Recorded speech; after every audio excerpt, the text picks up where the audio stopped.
කලගුණ නොදන්න හිස් මිනිසුන් වාගේ එපා එපා මස් කන්නට කිරි අම්මාගේ අහිංසක තිරිසන් ගවයාටත් පනයි තියෙන්නේ එවන් සතෙකු අහෝ අකාලයේ කිමද මරන්නේ ටිකක් හිතලා බලනු පිරිසිදු තනකොළ කන්නේ නමුත් මිනිස්සත් බව ලැබූ ඔබ ඇයි මලකුණු කන්නේ කෙනෙක් 35 වසරක් කෑවොත් කවම සුයලා බලනු 365 වැඩි කර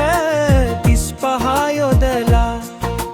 ගණන 12775ක් වෙලා ඔබට තේරුණාද ඔබ කලපව් දුරදිග නොබලා කිරි දුන්නේ දරුවන්ටයි සිරුරෙන් නෑගේ පිරිපුන් මිනිසුන් වැඩුනේ බලයනියගේ ඒ කලගුණ නොදන්න හිස් මිනිසුන් වාගේ එපා එපා මස් කන්නට කිරි අම්මාගේ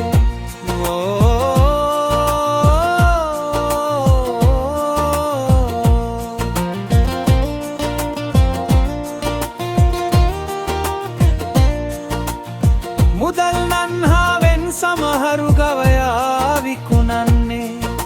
අහිංසක සතෙකුගේ ඉරණමයින් පසු විසඳෙන්නේ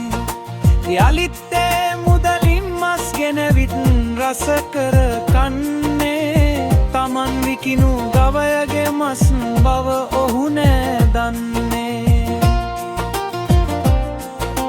ගිතෙල් මී කිරි එල කිරි පස්ගෝ රස සපයන්නේ